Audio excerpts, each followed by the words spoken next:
Vamos a estar meditando hoy, mirando en Nehemías, capítulo 9, versículos 22 al 37. Pero no voy a leer todo el pasaje, sino que voy a ir deteniéndome en cada versículo que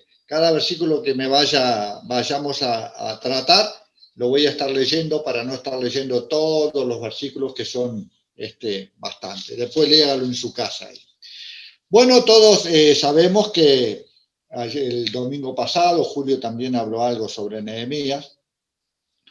Nehemías había ido a reconstruir los muros de Jerusalén, esos muros que estaban destruidos, pero también con él había llegado antes con una cantidad de hermanos también que estaban en la cautividad, el sacerdote Esdras.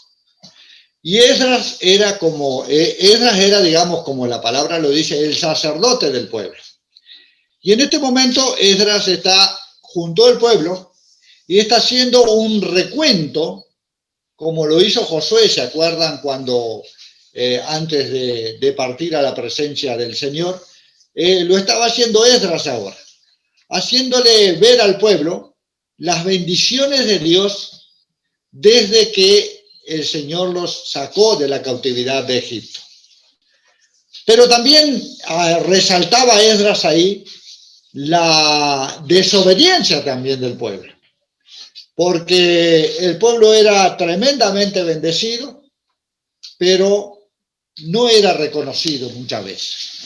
Siempre quejándose, siempre pidiendo más de lo que tenían. Y bueno, quizás como somos algunos de nosotros también, ¿no? Que nunca estamos conformes con lo que tenemos y nunca reconocemos a veces las bendiciones que el Señor nos da a cada uno. Y así pasaba con el pueblo, ¿no? Y el Señor les había prometido entregar la tierra prometida. Y se las había entregado. Ahí en Nehemías 9, versículos 22 y 23, dicen, y les diste reinos y pueblos, y los repartiste por distritos, y poseyeron la tierra de Sehón, la tierra del rey de Hesbón, y la tierra de Og, rey de Basán. Multiplicaste sus hijos, como las estrellas del cielo, y los llevaste hasta la tierra de la cual habías dicho a sus padres que habían de entrar a poseer. O sea que el Señor cumplió su promesa con el pueblo. Los sacó de la cautividad de Egipto y les entregó la tierra que había prometido a sus padres. Sus padres, los padres de esta generación, no entraron a la tierra prometida, porque pasó 40 años todo el trayecto, y recuerden que allí por falta de fe murió toda una generación. Y esta generación era justamente los padres. De esa generación los únicos que entraron fueron Josué y Caleb. Los otros quedaron todos por falta de fe, por falta de confianza, pero sus hijos vieron la promesa cumplida de la tierra prometida. Y la bendición de Dios a multiplicar a los hijos, a entregar todo lo que él había prometido. Tenemos que entender que las promesas del Señor se cumplen. Como está escrito allí en Pedro, muchas veces se retardan por algún motivo, porque él tiene algún propósito que se retarden, pero el retardo del cumplimiento de las promesas no significa que no se cumplan. Esas promesas siempre se cumplen. Se lo hizo a Abraham. Abraham no vio la promesa cumplida, pero sí vieron sus hijos, sí vieron sus generaciones futuras. Por lo tanto, hermanos, eso tenemos que tenerlo siempre presente. Las promesas del Señor siempre son cumplidas. El versículo 24 y 25 vemos, dice, y los hijos vinieron y poseyeron la tierra, y humillaste delante de ellos a los moradores del país, a los cananeos, los cuales entregaste en su mano, y a sus reyes y a los pueblos de la tierra, para que hiciesen de ellos como quisieran. Y tomaron ciudades fortificadas y tierra fértil, y heredaron casas llenas de todo bien, cisternas hechas viñas y olivares y muchos árboles frutales. Comieron, se saciaron y se deleitaron en su gran bondad. Recibieron todo, como quien dice, en bandeja. Esta tierra ya tenía construcciones, ya tenía frutos, ya tenía todo.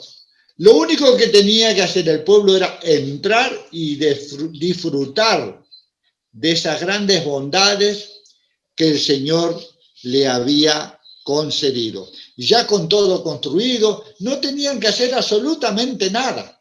Ya estaba plantada la tierra, había simplemente que entrar y disfrutar. Al igual que allí en el Edén, ¿no? Cuando el Señor le dio a Adán y Eva el Edén para que disfrutaran, para que estuvieran allí, para que disfrutaran de todo lo que estaba allí. Les concedió esa gran bendición para que ellos pudieran disfrutar.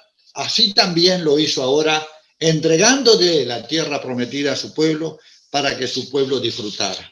El versículo 26 dice: pero te provocaron a ira y se rebelaron contra ti, y echaron tu ley tras sus espaldas y mataron a sus profetas que protestaban contra ellos para convertirlos a ti, e hicieron grandes abominaciones.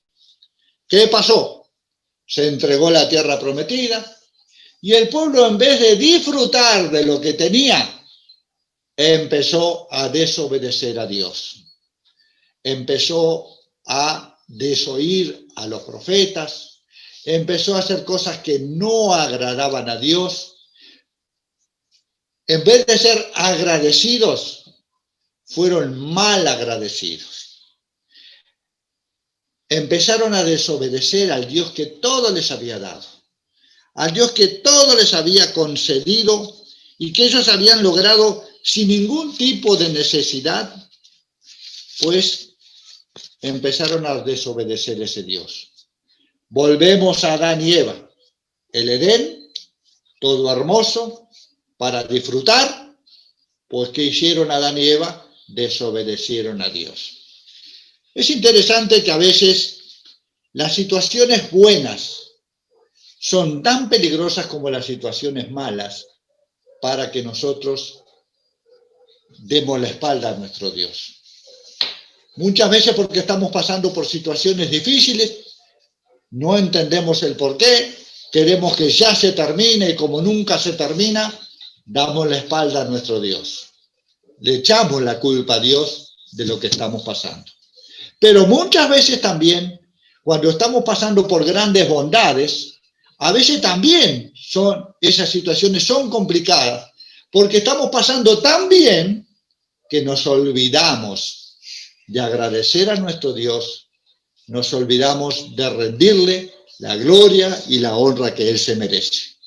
Este pueblo tenía que empezar a disfrutar de la tierra prometida. Pero ¿qué empezaron a hacer? A desobedecer al Señor. Bueno, toda acción tiene una consecuencia.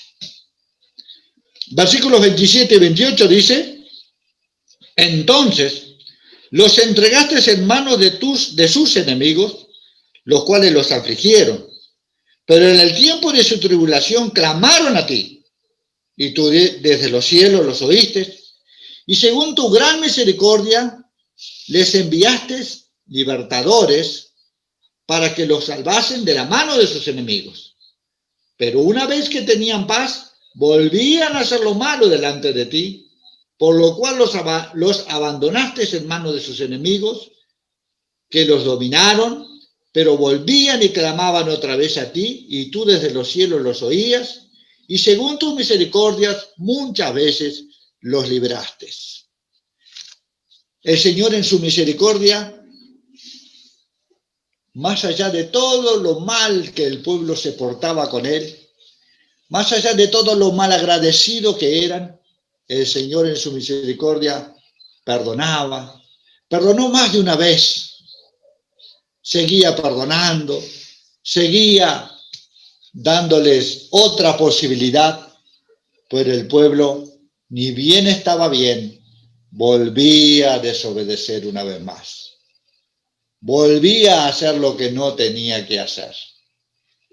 Pero el Señor, en su gran misericordia, cada vez perdonaba, cada vez volvía, cada vez los escuchaba y cada vez seguía con el pueblo. La paciencia del Señor es tremenda. La paciencia del Señor es infinita. Pero la paciencia del Señor también tiene un límite. Llega un momento que el Señor dice, bueno, te he dado todo, te doy todo cada día, pero no lo valoras, desobedeces, no sigues mi camino. Te he perdonado más de una vez he pasado por alto tus pecados, pero siempre volvés a lo mismo, ¿no? Versículo 29, viene una exhortación al pueblo, dice, les amonestaste a que volviesen a tu ley, mas ellos se llenaron de soberbia y no oyeron tus mandamientos, sino que pecaron contra tus juicios, los cuales, si el hombre hiciere, en ellos vivirá. Se rebelaron, endurecieron su cerviz y no escucharon.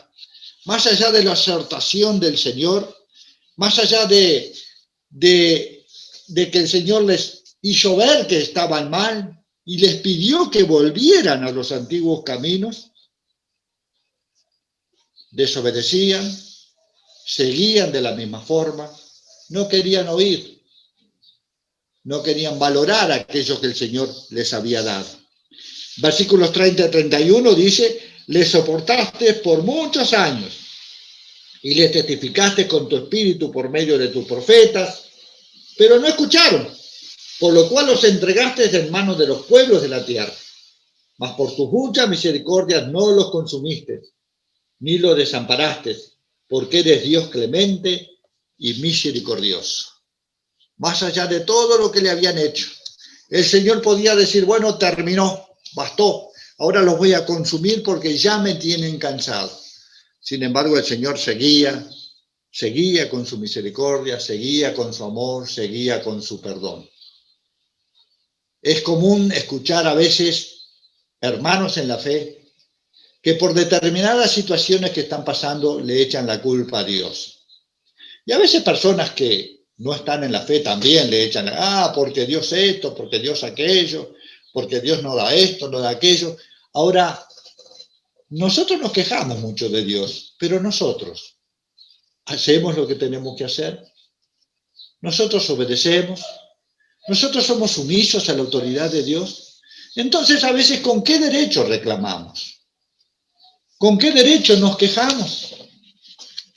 Si muchas veces por las situaciones por las que pasamos son consecuencia de nuestra propia desobediencia. Vimos acá las consecuencias. Como el pueblo desobedeció, fue entregado a los enemigos para que vieran la mano de Dios, reconocieran la necesidad de buscar de Dios. Pero aún así el pueblo endureció su frente, endureció su cerviz, endureció su cabeza y no quiso obedecer. Seguían desobedeciendo y el Señor seguía perdonando. Ahora, no era culpa del Señor. Dios cumplió su promesa, les dio la tierra prometida, que estaba plantada, estaba todo para disfrutar. Ahora, si no disfrutaron, ¿de quién era la culpa? La culpa no era de Dios. La culpa era del mismo pueblo, que no valoraba lo que Dios les había dado. Versículo 33 dice, ahora dice, pero tú eres justo en todo lo que ha venido sobre nosotros, porque rectamente has hecho, mas nosotros hemos hecho lo mal. Acá el pueblo reconoce que Dios ha sido justo, ha sido recto, y que eran ellos los que habían hecho lo mal, no era el Señor. En la vida nosotros, muchos hermanos dicen, estoy pasando por una prueba. Pero a veces tenemos que diferenciar la prueba de consecuencias de nuestra propia desobediencia. Por lo que estaba pasando el pueblo acá no era una prueba, era consecuencia de su desobediencia. ¿Cuál es la diferencia de la prueba? La prueba es una situación que nos viene a nuestra vida sin que nosotros la hayamos, digamos, provocado. Ejemplo, me llevan preso por predicar el Evangelio, por predicar la verdad de Jesucristo. Eso es una prueba. Segundo ejemplo, me llevan preso por robar, por violar. Eso no es una prueba. Eso es consecuencia de mi desobediencia. ¿Entienden la diferencia? Entonces, cuando usted esté pasando por situaciones provocadas por su propia desobediencia, no diga que es una prueba, hermano. Sea justo y diga, esto es por mi propia desobediencia. Porque el 90% de las situaciones que pasamos es por desobediencia. Y que ahí nada tiene que ver el Señor, sino que mi propio comportamiento, mi propia actitud hacia Dios. No es prueba, es consecuencia de mi desobediencia. Lo que estaba pasando el pueblo acá era consecuencia de su propia desobediencia. Versículo 34 dice, nuestros reyes, nuestros príncipes, nuestros sacerdotes, nuestros padres no pusieron por obra tu ley, reconocían que no habían obedecido, ni atendieron tus mandamientos y a tus testimonios con que les amonestaste. Ellos mismos reconocieron. Nosotros no hicimos caso. Nosotros desobedecimos. La culpa la tenía el mismo pueblo. Gracias a Dios que el pueblo reconoció, y gracias a Dios cuando reconocemos que somos desobedientes, que por la situación por la que estoy pasando, la culpa la tengo yo. Porque si yo hubiera obedecido, si yo hubiera seguido los mandamientos del Señor, no estaría en la situación que hoy estoy. Pero muchas veces somos tan necios que no queremos reconocer que lo que estamos viviendo es consecuencia de nuestra propia desobediencia. Pero vemos ahí también la misericordia de Dios, que aún así el Señor perdona, que aún así el Señor restaura, que aún así el Señor está presente. Pero no deja de ser, no dejamos de pasar un mal momento, no dejamos de vivir una mala situación, porque hemos desobedecido. Gracias a Dios que el pueblo acá reconoció. Versículos 35 al 37 dice, y ellos en su reino, y en tu mucho bien que le diste, y en la tierra espaciosa y fértil que entregaste delante de ellos, no te sirvieron, ni se convirtieron de sus malas obras. Y aquí que hoy somos siervos, henos aquí, siervos en la tierra que diste a nuestros padres para que comiesen su fruto y su bien. Y se multiplica su fruto para los reyes que has puesto sobre nosotros por nuestros pecados, quienes se enseñorean sobre nuestros cuerpos y sobre nuestros ganados conforme a su voluntad, y estamos en grande angustia. Interesante, ¿no? Quienes tenían que estar disfrutando de las bondades que el Señor le había dado, no lo estaban haciendo. Sus enemigos estaban disfrutando de lo que Dios les había dado a ellos. Ahora, ¿por qué? Volvemos a lo mismo. ¿Porque Dios es malo? No. Porque ellos no supieron valorar lo que Dios les había entregado. Ahora, si vamos a nuestra vida, allí en Juan 10:10, hay un versículo que dice, Juan 10:10, el ladrón no viene sino para hurtar y matar y destruir. Pero presten atención acá, pero yo he venido, Jesucristo, yo he venido para que tengan vida y para que la tengan en abundancia. Interesante este versículo. Yo he venido para que tengan vida y vida en abundancia. La pregunta es, aquellos que somos hijos de Dios, que hemos aceptado a Jesucristo como el Salvador de nuestra vida, ¿disfrutamos de una vida abundante? ¿Usted tiene una vida abundante? Ahora usted se preguntará, ¿qué es vida abundante? ¿Es tener dinero? ¿Es tener posesiones? es siempre llegar a fin de mes, es tener buena salud. No, la vida abundante no se trata de eso. La vida abundante se trata de estar completos en el Señor. Se trata de estar siempre gozosos, siempre en paz, más allá de las circunstancias. El que tiene vida abundante no depende de las circunstancias que lo rodean. No depende de un gobierno. No depende si el dólar sube o si el dólar baja. No depende del COVID. Su vida está dependiendo de Dios. Y ha aprendido a disfrutar de las bondades de su Dios. Y tiene una vida abundante. Ahora, ¿por qué a veces nos da la sensación que algunos de nosotros no tenemos vida abundante? Bueno, mi querido hermano, si usted no disfruta de una vida abundante, no le eche la culpa a Dios. La culpa está en usted mismo, que quizás está desobedeciendo, que quizás no está haciendo lo que el Señor le pide que haga, porque a usted le parece que tiene que hacer otra cosa, porque quizás está haciendo oídos sordos a la palabra de Dios. Si eso pasa en su vida, no reclame vida abundante, porque usted la tiene. El pueblo estaba en la tierra prometida. Dice la palabra que donde fluía leche y miel. ¿Recuerdan cuando los espías fueron a traer y trajeron un racimo entre dos? Un racimo de uva de tan grande que eran esas uvas. Recibieron todo para disfrutar. Pues estaban tan bien que empezaron a desobedecer. Y a rebelarse. Y a hacer lo que ellos querían. Consecuencia de su desobediencia, el enemigo predominó sobre ellos y el enemigo empezó a disfrutar lo que ellos tenían que disfrutar.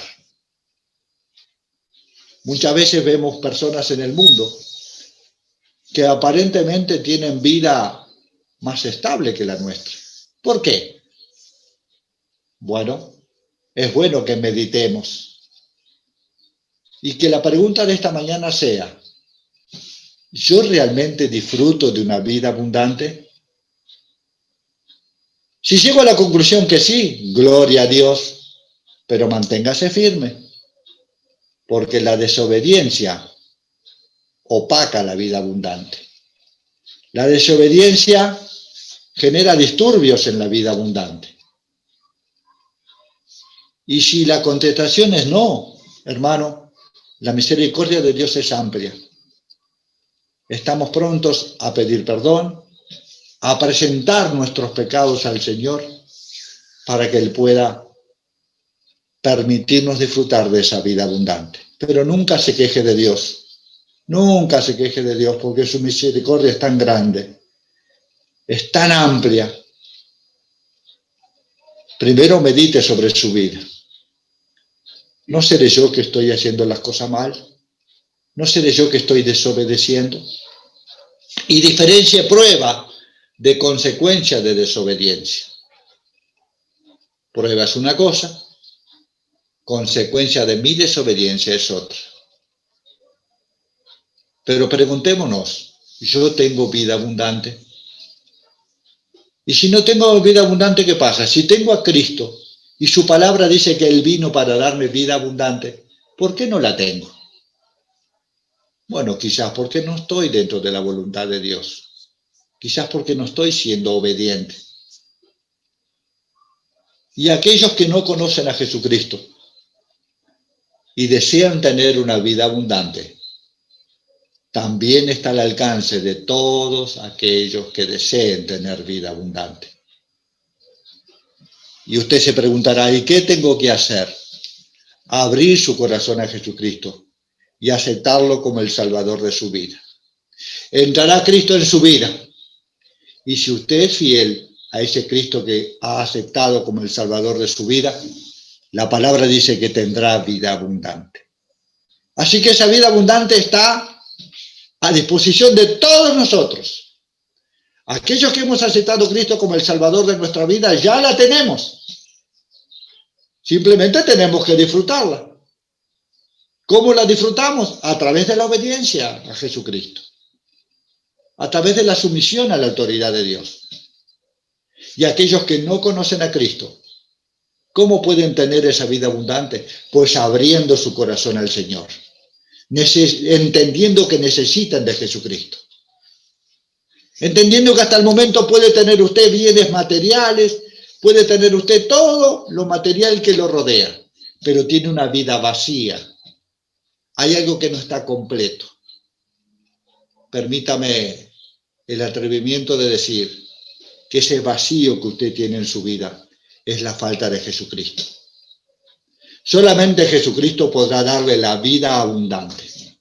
Porque la vida abundante no está en bienes materiales, no está en la salud, no está en lo que me rodea.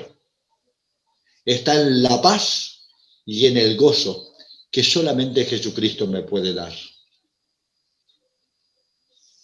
Y que muchas veces aquellos que tenemos a Jesucristo no tenemos esa vida abundante porque no la sabemos disfrutar, porque desobedecemos, porque hacemos lo que nos conviene, lo que creemos que tenemos que hacer y no ceñimos nuestra vida a la palabra de Dios. Así que, hermanos, la vida está ahí. Usted ya la tiene, que ha aceptado a Cristo como el Salvador de su vida. Disfrútela. Disfrútela. Si no, va a ser como aquellos que tienen... Yo tengo una tía, que cuando escuche el mensaje quizás se va a reír, que compró un lavarropa, ¿no? Pero no usaba lavarropa, lavaba en la pileta, porque según ella en la pileta la ropa quedaba mejor y el lavarropa estaba nuevito, sin usar, porque ella seguía lavando en el sol, en el frío, golpeando, lastimándose las manos con agua fría allí en la pileta y el lavarropa nuevito. Bueno, el lavarropa lo tenía. Podía usar de esa comodidad, poner la ropa allí, conectar en una hora pronta. En esa hora podía emplearla para sentarse, para tomar mate, para hacer lo que ella quisiera. Pues no empleaba el lavarropa, pero él estaba allí. Así pasa en la vida de muchos de nosotros. No tenemos vida abundante. O sea, la tenemos, pero no la disfrutamos. Pero la tenemos. Usted la tiene y yo la tengo. ¿Qué pasa entonces que yo no la disfruto?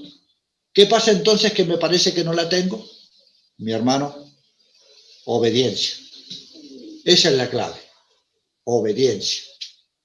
Obedecemos al Señor y disfrutamos de la vida abundante en Cristo Jesús. Usted la tiene y yo la tengo. Disfrútela, vívala.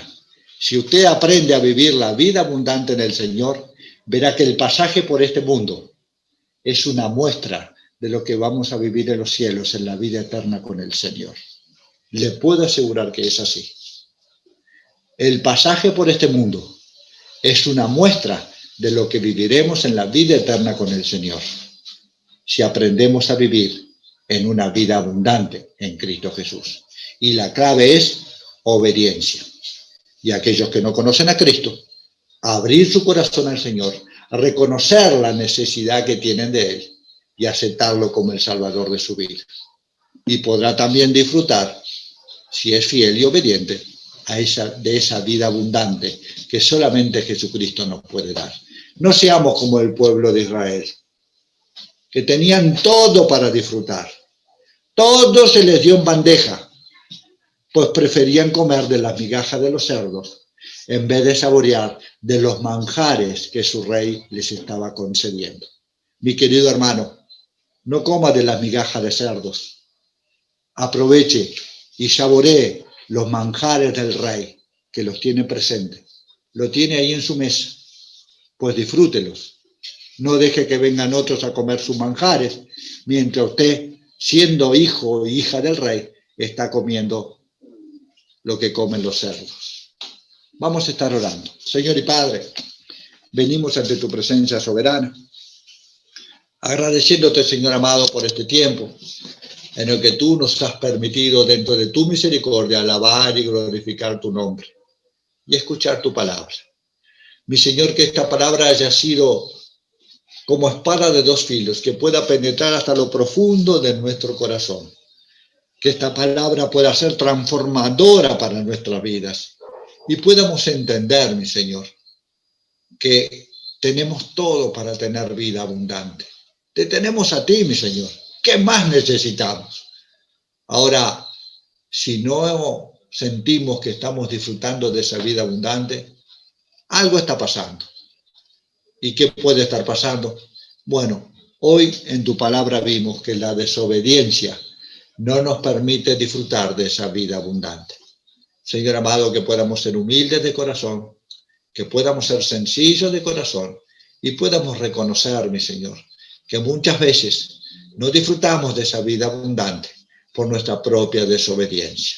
Ayúdanos a ser fieles y a ser obedientes a ti. Y aquellos que nos están escuchando, que están escuchando tu palabra, que puedan entender, Señor, que esa vida abundante está al alcance de todos aquellos que así lo deseen. Porque tu palabra dice, de tal manera amó Dios al mundo, que dio a su único Hijo para que todo aquel que en él crea no se pierda, mas tenga vida eterna. Por lo tanto, está al alcance de todos nosotros. Aquel que no conoce esa vida abundante, que pueda entender que solamente en Cristo la puede tener. Que pueda entender que tiene que abrir su corazón al Señor y aceptarlo como el Salvador de su vida, para que cuando Cristo more en su vida, pueda disfrutar de esa vida abundante a través de la obediencia y la sumisión a ese Dios. Señor, que esta palabra pueda tocar corazones de aquellos que creemos y de aquellos que no creen en ti. En el nombre de nuestro Señor Jesucristo, te lo rogamos y te lo pedimos. Amén.